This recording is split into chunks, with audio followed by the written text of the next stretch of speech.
My wife's affair with her boss ended our marriage. So I made sure both of them got fired from their jobs. Then the AP stole my minivan, so I made him regret it. This is the first half of a decade-long tale that is currently resolving in a delightful way. Over a decade ago, I came home to find I was being moved out by my wife. We weren't in a great place, but I was blindsided.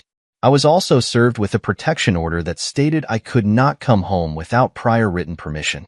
I had to go through my wife to see the kids, etc., and it was in effect for 90 days.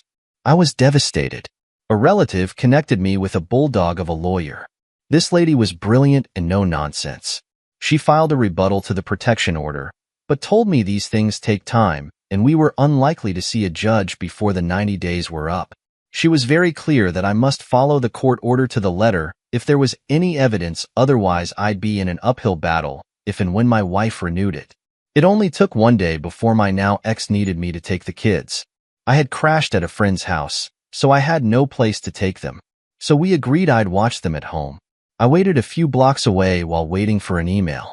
Ex called me, and I reminded her of the details of the order and that I wouldn't come home until I had permission. This happened twice more than I waited down the street within the first week, so told her I wouldn't leave where I was staying until I had the email. It was about 20 minutes away. I texted her to remind her. The very next day she again didn't email. We were planning on me picking up the kids to take them to school since their school was only a few minutes away from my work. However, because I had not received written permission, I ran out of time to drive to pick up the kids and then make it to their school and work.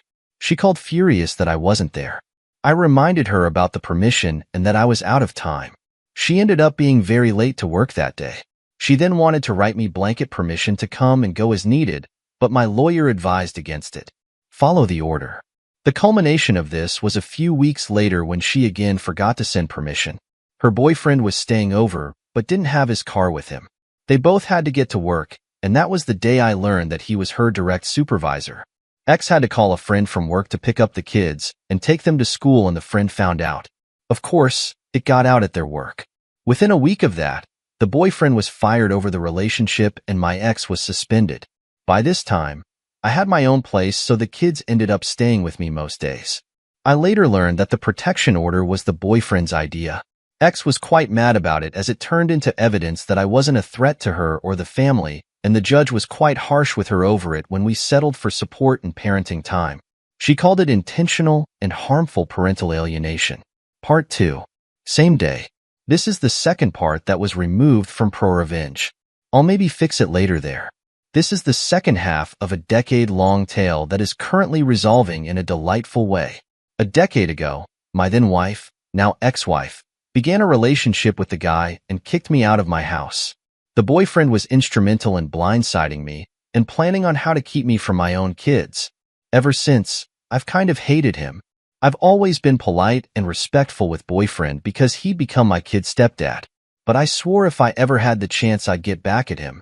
I figured it would be something petty, but then he'd gift-wrapped my revenge and I've been running with it for almost 3 weeks now.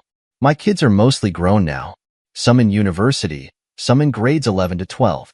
The uni kids live with me while the high schools still go back and forth with their mom. I'm also remarried now. My wife and I each have our own vehicles, but my wife owns and insures a minivan for when we are all going somewhere together. The kids are free to use it too, as only one has a car. We only have one set of keys, so I put an AirTag on it. It's a little transponder that tracks its location. I put it on there in case the keys were lost. About 3 weeks ago, one of my older kids took the van out for the night, but ended up staying at his mom's on the couch. Around 7 a.m. the next day, another kid asked to use the van. I pinged the AirTag only to find out it was hours away in an industrial section of another town. I was quite concerned why my kid was out there. I called him up, and he was at his mom's where he said he'd be.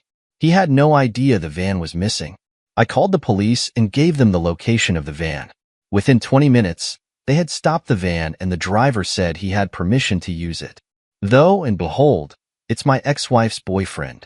The police weren't very interested in detaining him as it would be easier for him to just drive the van back to our town and we get sorted out here.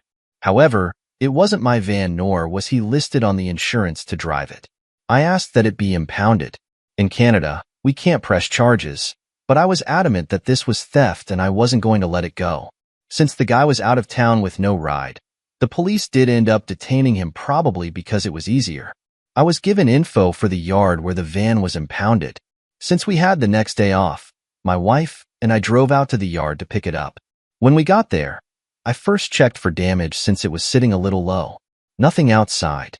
When I checked inside, I found that it was loaded with industrial fasteners and cable.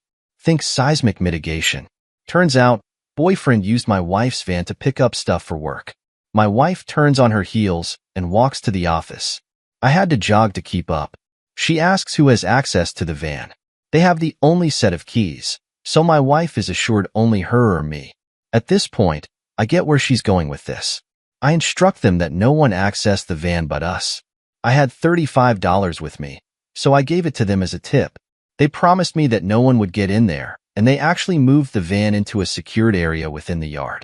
Then, we went home without the van. We weren't even home from the long drive when I got the first text from boyfriend about getting the equipment. I explained that we left the van as there were expenses we were not going to pay. Towing, impounding fees, daily storage. I told him that he'd have to pay for them before I pick up the van. He was super mad and swore he'll pay me back. I said no way. Within an hour, I got a call from his boss. They need the equipment ASAP for a time since they had a job. I explained that it was impounded and that I won't have time to get it until next week now, and it has to be paid in advance. Boss swears up and down at me. I calmly explained that I didn't steal a vehicle to transport his stuff. Boss was having none of that, so I said I won't tolerate the abuse and hung up. Then I blocked him and his company on every platform I'm reachable on. And that was 3 weeks ago. Since then, I've been able to make excuses every single time boyfriend tries to arrange picking up the van, often because the kids don't have the van, so I have to drive them. Boss has gotten through a few times using other numbers and sent a ton of emails that I ignore. But I did reply and explain that both my wife and I need about 4 hours to do the round trip, and then it needs to be paid for ahead of time. And it's added up. $25 a day for secure storage plus towing and impounding fees, etc. Plus I wanted to be paid for the fuel before used as well as our travel. Boyfriend and I agreed on the standard 58 cents per kilometer, and so the boss e-transferred us for the total cost of our driving. By now the van has made one trip and her car has done 2. It came to almost $600. So on Friday it finally happened. My wife and I drove out and picked up the van. It was prepaid and ready to be released. I dropped off a 12-pack of beer at the office when I picked up the keys and went to grab the van. However, I wasn't going to transport boss and boyfriend stuff, so I arranged for it to be held at the yard at the same rate as a vehicle. Unloaded it and left right before it closed for the weekend. I got a call from boyfriend asking when he can come by with a work truck to get the stuff. I told him it's still at the impound almost 2 hours away, and the office opens Monday at 9. There was only silence on the other end, so I hung up after about 10 seconds. Through this, I've been getting vague updates from my ex, who I've got a good relationship with now. She was living with boyfriend and was clear with me that any and all the consequences were squarely on him. He's kept his job but is missing the next pay increase and is not getting his year-end bonus. Ex had their way too short-staffed to let him go, but he's in the doghouse at home and at work. No word on criminal charges for taking the van, but Crown handles that, and I'm not suing in civil court. Let's see what top commenters say. Viper Bunny says, selfish people love to shoot themselves in the foot and claim you should have been there to stop them. You reap what you sow. Another comment goes like this. I hate that the kids were caught in the middle of the pissing contest she created but gone to you for sticking it out and making her deal with the bed she made. I honestly hope the judge throws everything they can at her for weaponizing the system. I hope your attorney also uses this and anything else she happens to feed you as an ammunition as well. Good luck, and remember to document anything she says or does in writing.